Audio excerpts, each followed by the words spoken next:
नाजिया जी, selective politics की शिकार बेटियां हो रही हैं।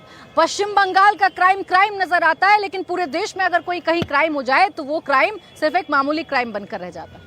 नहीं प्राची जी, मैंने तो हाथरस की बेटी के लिए भी आंसू बहाए, मैंने बिल्किस बानो के लिए भी आंसू बहाए, मैंने प्रयागराज की बेटी के लिए भी आंसू बहाए, मैंने किशोरी के लिए भी आंसू बहाए, और पश्चिम बंगाल की, क्योंकि मैं वोटर हूँ, पश्चिम बंगाल की बेटी हूँ, तो मैंने 2012 से 2024 तक में बहुत बलात्कार के केसेस और मोलेस्टेशन के केसेस और मलाइंग और डिफेम महिलाओं को करने के मामले मैंने देखे हैं।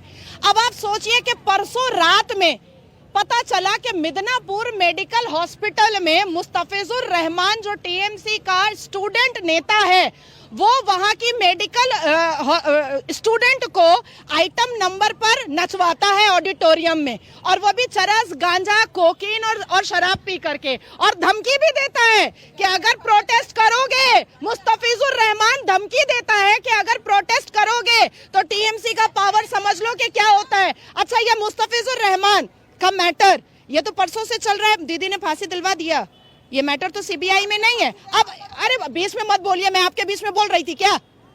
मैं तो एथिकल हूँ ना, एथिक्स से खड़ी हुई हूँ ना।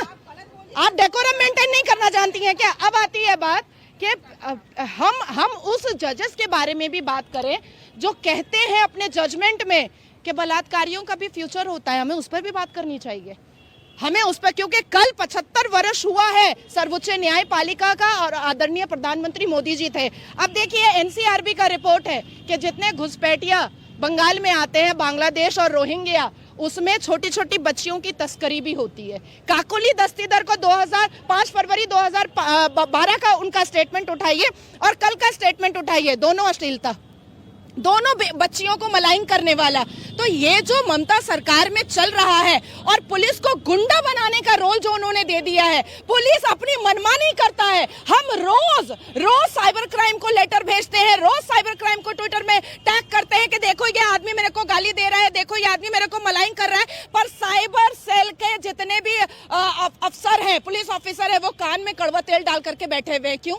आप क्यों नहीं करते हैं? जो जर्नलिस्ट दिल्ली से बैठ करके ट्विटर में आर्जिकल हॉस्पिटल की डॉक्टर बिटिया के लिए इंसाफ मांग रहे हैं, वो जर्नलिस्ट के फोन को ब्लॉक करवा दिया जा रहा है और बंद करवा दिया जा रहा है एयरटेल को बोल करके। तो ये सारी चीजें और कर कौन रही हैं? सागरिका घोष जी कर रही हैं, चिट्ठी भेज रही हैं एयरटेल को कि ये नंबर जो है वो ब्लॉक कर दो। तो ये आखिर आवाज बंद करने का जो प्रक्रिया ममता बनर्जी साहिबा जो चला रही हैं, ये तो गलत है ना।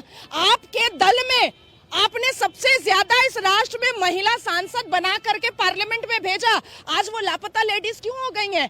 शाइनी घोष जो शिव भगवान के सर पर कॉन्डम पहनाया करती थी, आज वो ये नहीं कह पा रही हैं। अच्छा, इस तरह का जो सिविक पुलिस कर रहा है वो गलत है। अच्छा, एक सवाल मेरा ये, आपको बहुत सारी चीजें पता हैं, आपको पता है इस प्रदेश में क्या हो रहा है, मुख्यमंत्री क्या कर रही हैं, पुलिस क्या कर रही है, उसको लेकर आवाज क्यों नहीं उठती है? आज प्रदर्शन देखने को मिल रहा है मुझे, जब आरजीकर मेडिकल कॉलेज में हत्या हो गई, एक बच्ची की रेप हो गया, ऐसा प्रोटेस्ट पहले करते ना, क्यों नहीं किया जा रहा? नहीं प्राची जी, कामदुनी में हमने प्रोटेस्ट किया है, हमने बोक्तोई में प्रोटेस्ट किया है, हमने संदेश खाली में प्रोटेस्ट किया है, हमने सूजट जॉर्डन के लिए प्रोटेस्ट किया है, हमने कालियागंज हांस खाली के लिए प्रोटेस्ट किया है। प्रोटेस्ट करने के बाद ही एफआईआर होता है। जब तक हम प्रोटेस्ट नहीं करते हैं, जब तक इस राज्य की जनता कैंडल लेकर के नहीं निकलती है, जब तक बैनर लेकर के नहीं निकलती है, तब तक एफआईआर भी नहीं होता है। मैंने परसों भी आपको बताया था कि कूच बिहार में एक 8 साल की बच्ची का एक 52 साल के आदमी ने रेप किया,